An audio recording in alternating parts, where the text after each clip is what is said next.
Hello and good morning, ladies and gentlemen. You're with Martin Benef, Chief Account Executive and Trading Analyst, GDMFX. Welcome to today's European Session Market Outlook. Starting with the North American markets, as usual, a quick look at the major markets, Industrial Dow and the high-tech Nasdaq. Pretty much no movements yesterday sideways. The Dixie Index down to 96.76 from 96.92.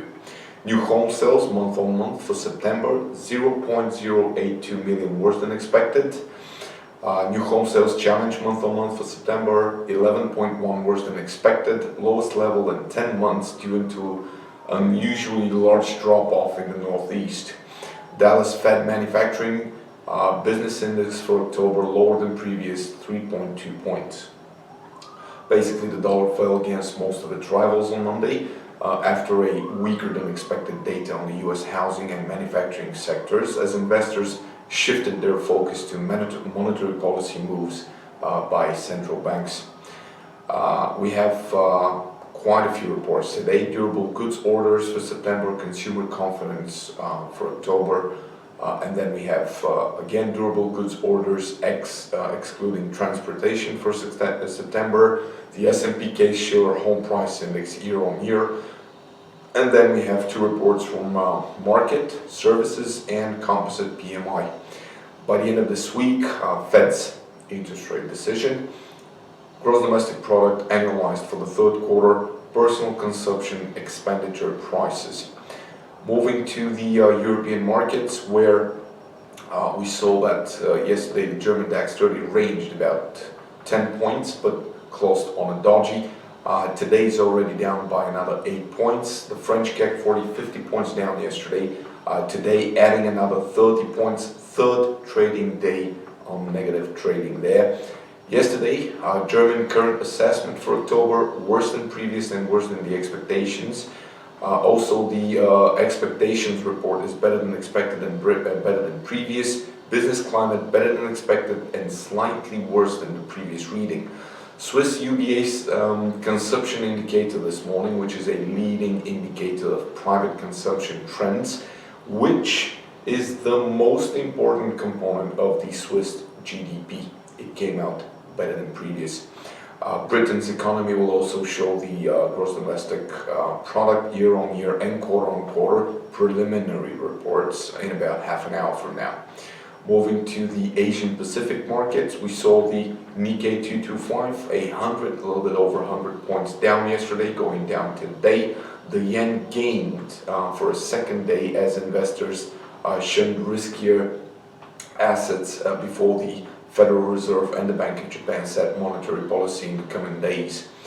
Asian stocks fell with the regional benchmark index retreating from its highest in 2 months as energy shares led losses and investors awaited policy decisions by the Fed and the Bank of Japan, which is, I think, on Friday this week. A quick summary of what we are to see today. Large retailers sales reports for September, retail trade year on year, and also month on month. Tomorrow, industrial production year on year, month on month, foreign bond investment and foreign investments in Japan stocks. On Thursday, the inflation data is due, national CPI year on year for September, and the unemployment rate is also going to show.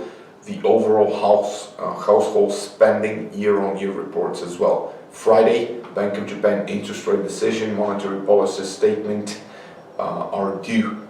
Moving to the Pacific region, for the Aussie, yesterday we saw exports and imports reports. The imports 4.91 billion up from 4.79. Exports 3.69 billion down from 3.71. Trade balance month on month minus 1.222 up from expected minus 800, previous minus 1.079. The Aussie, used by some to express their outlook for the world's second largest economy, weakened after the People's Bank in China on Friday reduced its benchmark leading rate and has since failed to retest last week's highs. It has dropped 16% since the PBOC began its easing cycle in November 2014. If you look at the series of rate cuts they've done since they began the easing, it hasn't stopped the Australian dollar declining.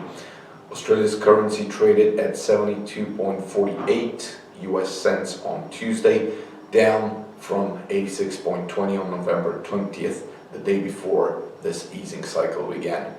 Tomorrow, we have the trimmed mean CPI, quarter-on-quarter, year-on-year. The CPI reports, interest rate decision in New Zealand, monetary policy statement as well. On Thursday, we have new home sales in Australia, building permits in New Zealand. Friday, we have the private sector credit month-on-month and year-on-year for the Aussie. Moving to the commodities sector, starting with the S&P 500 index, which had a range of about 10 points yesterday, currently at 2070. Gold, the prices edged higher on Monday, but remain close to two-week lows as prospects for higher US interest rates continue to underpin dollar demand. With regards to the WTI, the oil prices fell yesterday, extending losses into a third week on worries over a supply glut and with US inventory data expected to show another increase in the crude stockpiles.